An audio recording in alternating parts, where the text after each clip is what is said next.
was like, man, the power of the do it now mentality. Because like my mom had brought it up this weekend because what's the week we went up to? And I was like, funny thing, you know, one of the entrepreneurs I know hit me up and he said he wanted to have a conversation every day and we should record it and maybe we could help some people out. And she was like, I like it. He's like, so when do you start? I was like, oh, we started like 3 days ago. Well, when you guys talk about it? 4 days ago. And she was like, you just don't? I was like, I don't. No. I was like, no.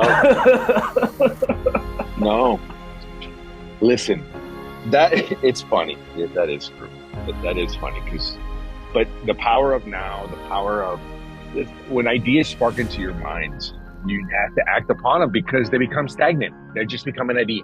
Oh, I had that idea once.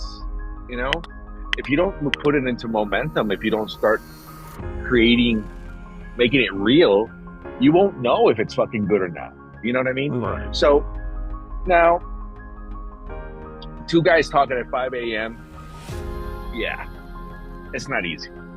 You know what I mean? It's definitely not. Trying to find another person to do this with, you know, to have, I don't know, I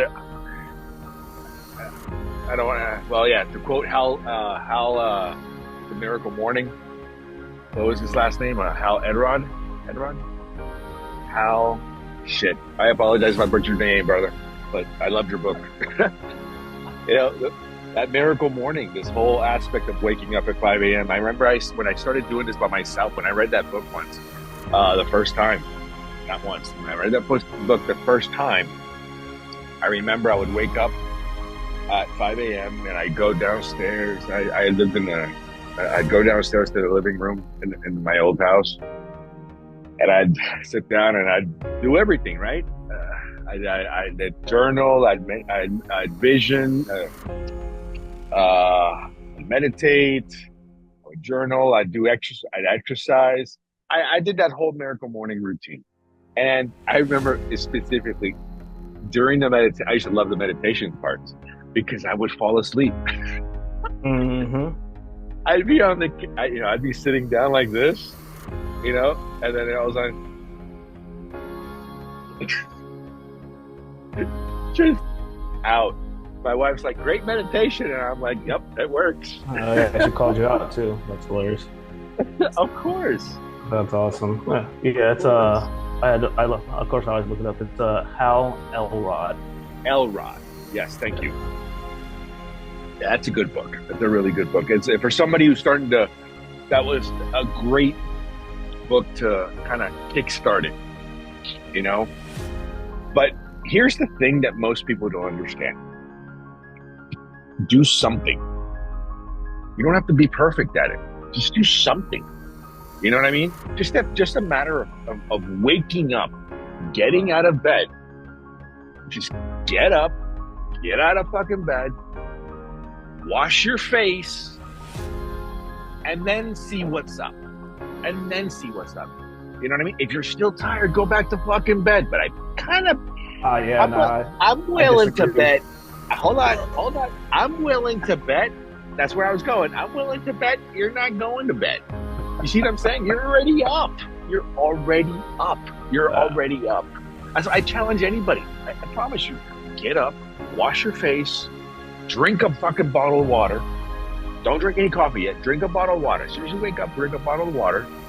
It's a matter of, you know, I like to drink warm water, just, you know, room temperature. Mm-hmm. Man, my van is stocked with, I have, and it's hot in my van. And I'm always back there. Yeah. But anyway, drink a bottle of water. It clears your fogginess. It helps you in the mood. It'll help wake you up. And then next thing you know, you're going to go. You're going to go do your run. You're going to go do your exercises. You're going to start your meditation. You're going to start whatever the fuck it is you're going to do. I promise you. Just the fact of getting out of bed. See, unfortunately, even I'm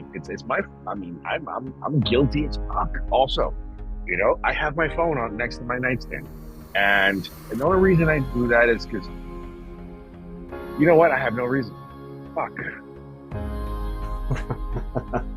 Look, so you gotta remember, like, I was the guy that I would wake up in the morning and be exhausted, and I wouldn't go back to bed. Like I would stand there at the end of the bed and I would talk shit and call myself names until Yes. like I had to like silence that inner voice because like, the bed's nice, it's comfortable, it's warm, especially when you're tired. And there's a Jocko Willett. He has this clip that I had caught probably 2 weeks ago. I think I actually remixed it on one of my reels. And he says, some of you guys get defeated by your pillow. It's like your pillow's taking you out. You don't have the ability to stop that. That's crazy. It's like, so meanwhile, I was like, man, I don't want to get up at 3 o'clock to go to the gym to get it in before we do this. And I was like, I don't want to. And I was like, well, when has that ever really been a factor in your life where you wanting to do something was in your best interest? Like, you know what you should do, but more times than not, you really don't want to do it, but it still has to get done. Like, do you want to be in St. Pete right now? Like, No. it had to get done. And like when I recently just took that promotion, and we were having the conversation, and he was laying out, and he was like, well, he's like, if you want, you can try it out, and if you don't like it, you can just go back to doing what you're doing. And I was like, so I'm going to go into a position where I can make more money, and if I don't like it, then I'm going to go back to making less money to go back to that little comfortable place. Like, yeah, okay, yeah, I'll take it. Like, it just but priorities, I guess, what's important to you currently, and that's what's important. So maybe later in life it would be a different conversation, but right now, like, that priority, that's stuffing money in the account and planning for the future.